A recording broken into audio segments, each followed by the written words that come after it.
Busted. The reviews are in. Awesome. You wanted more Joe Concha.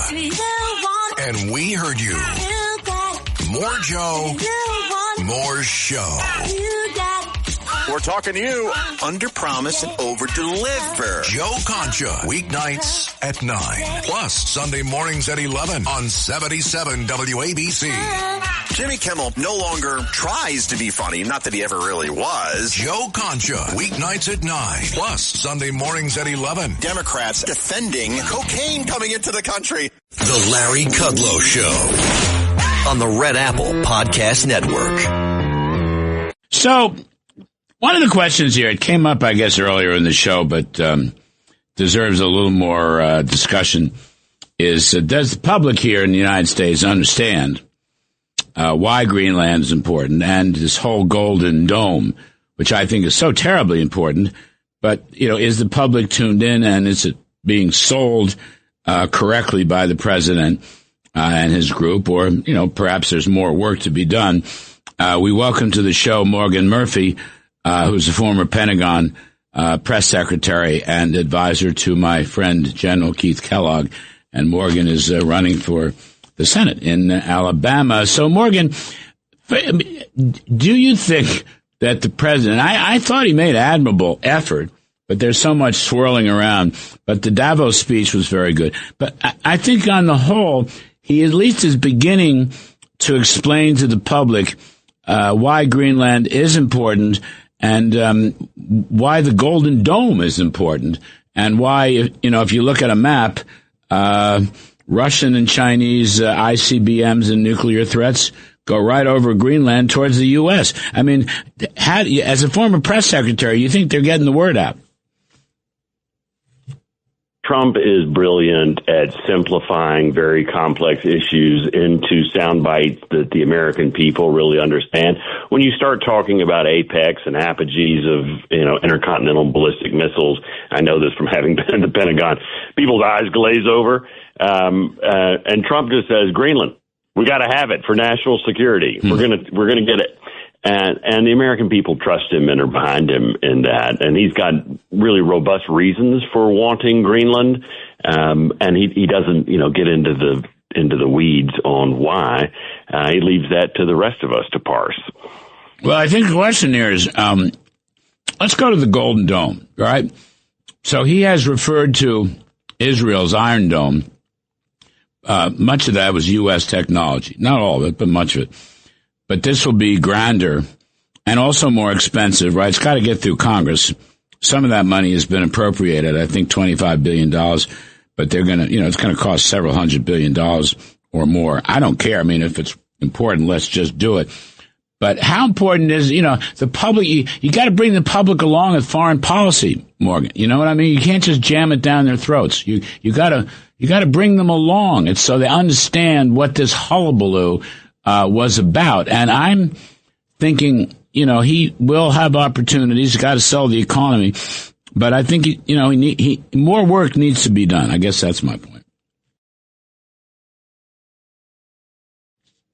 Well, the Golden Dome is exciting. It's exciting to me. You know, I was a kid when Reagan announced Star Wars. K.T. McFarlane wrote that speech for him, right? And talked about the future of Star Wars. And really what came of that is a huge research and development boom for the United States. And I feel that's what's going to happen with Golden Dome. The Israelis have proved that it can be done. A lot of people really doubted the Iron Dome could work, and look how remarkably successful that has been. And Trump's going to up that, as he does, to a Golden Dome. And it just makes so much sense when you look at R&D and where we spend it here in the United States. When you really look into the Pentagon's budget, we're digging holes in the ground right now in Nebraska to update our ICBMs, which I feel are really just kind of targets. They put the president under a lot of pressure to respond to a launch in 30 minutes or less, because, you know, the strategy is hit our land-based targets, and all that's left are the subs. So, we're spending $1 trillion on that. And I think Trump's looking at that and saying, well, why don't we go after this in a different way and provide a shield for the United States so that we don't need weapons like that and we can use deterrence in another way. I was in OMB when Reagan started that. I was deputy OMB. That's awesome. And awesome. I remember that speech well. Well, yeah, I mean, that's basically that buried the Soviet Union because they hated it. And, contentiously with Gorbachev, we wanted Reagan to give up anything to do with Brilliant Pebbles or Star Wars or whatever. And Reagan said no. And we can produce it. You can't. And he was right. I mean, it took a while, but he was absolutely right. You're you may be in a similar situation. The Chinese don't have a golden dome. The Russians don't have a golden dome. I mean, I know they have a big arsenal of missiles, at least Russia does. China, I'm less familiar with. You tell me, what is their defense for the Golden Dome? Well, that's right. And that's the thing. I mean, the 80s, we were all scared to death that the Japanese were going to, buy up the whole world. They bought the Empire State Building. We were worried they were going to buy the crown on, the Statue of Liberty. And it was the huge fear of Japan. And today, our fear is China, and it is a greater fear. I'll give it that. Their GDP is, on parity with our own nearly. But I don't ever believe, I'm a Republican, and I don't ever believe that big government is the solution. And the biggest of the big governments is China and the CCP. And big government just does dumb things.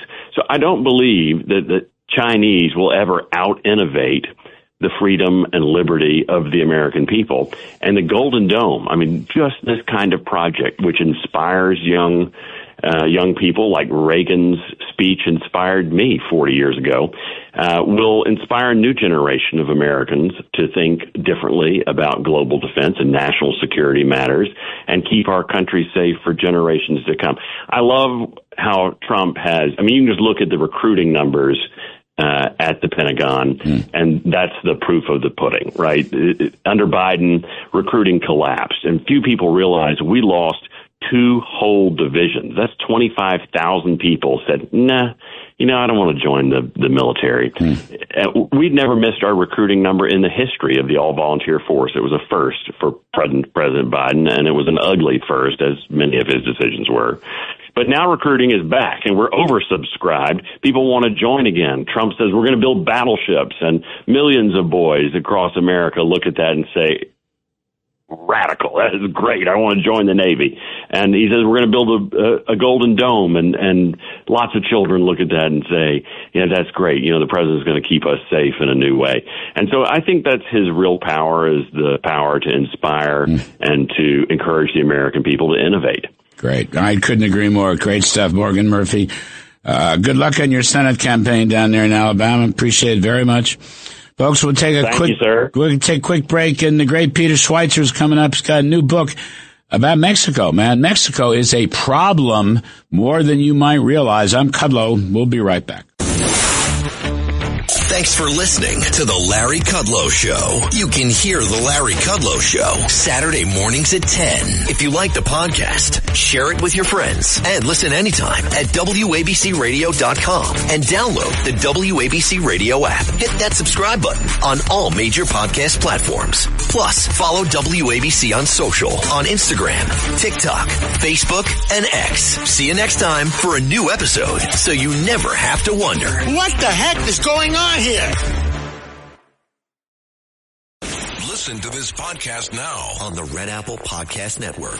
The Idea Gen Global Podcast with George Sifakis. I'm George Sifakis. In a world overflowing with noise, there is one forum where the world's smartest voices connect, where visionaries sit at the same table as innovators, and great minds don't just talk, they act. Download all of Red Apple Media's podcasts right now through your favorite podcast platform.